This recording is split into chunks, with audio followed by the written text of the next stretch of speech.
भारत चीन तनाव के बीच भारत सरकार ने 59 चाइनीज ऐप पर बैन लगा दिया है।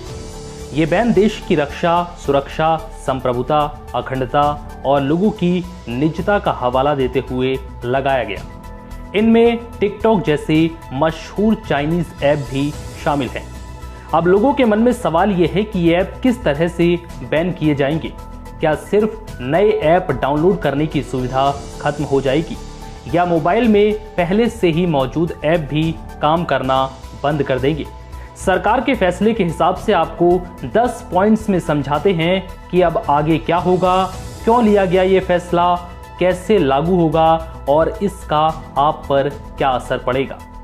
नंबर 1, आईटी एक्ट की धारा 69A के तहत केंद्र सरकार ने ये फैसला लिया है।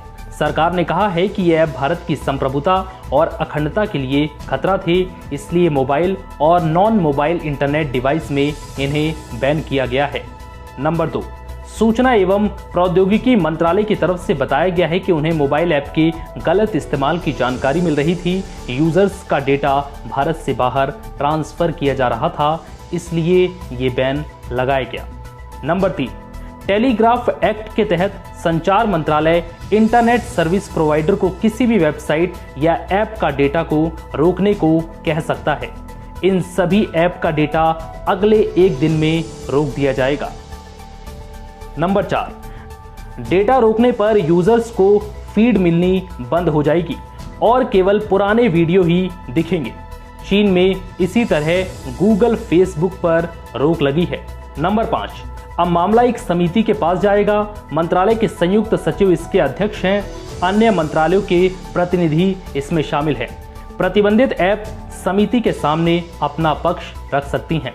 नंबर 6, गृह मंत्रालय ने अपनी रिपोर्ट में इन ऐप के उन दावों का खंडन किया था जिनमें कहा गया था कि सर्वर सिंगापुर में है और डेटा चीन नहीं जाता, जबकि एप्पल की रिपोर्ट में कहा गया था कि इन ऐप पर डेटा सुरक्षित नहीं है। नंबर 7, सरकार के आदेश के बाद ऐप हटने शुरू हो गए हैं। टिकटॉक ने भी अपनी सफाई में कहा है कि वो इस पर काम कर रहे हैं। साथ ही टिकटॉक ने ये भी कहा है कि किसी भारतीय यूजर की जानकारी अन्य देश, जिसमें चीन भी शामिल है, उन्हें नहीं दी गई। प्ले स्टोर और ऐप स्टोर से टिकटॉक हट गया है। नंबर 8, 59 ऐप बैन होने का भारतीय यूजर्स पर भी बड़ा असर पड़ेगा, क्योंकि इनमें सभी तरह के ऐप शामिल हैं। कुछ ऐप लोगों के एंटरटेनमेंट के लिए हैं, तो कुछ का इस्तेमाल प्रोफेशनल लेवल पर भी किया जाता है। टिकटॉक के फिलहाल 100 मिलियन एक्टिव यूजर्स हैं। नंबर 9, ये ऐप भले ही चीनी हो, लेकिन इनसे भारतीय लोगों का रोजगार भी चलता है। ऐसे में जबकि कोरोना संकट काल में देश में बेरोजगारी की समस्या पहले से ही है, वैसे में इन ऐप कंपनी से जुड़े लोगों की नौकरी पर भी संकट के बादल छा गए हैं। नंबर 10, एक सवाल यह है कि क्या इन ऐप पर बैन परमानेंट होगा या कुछ वक्त के लिए? अब ये कमेटी तय करेगा।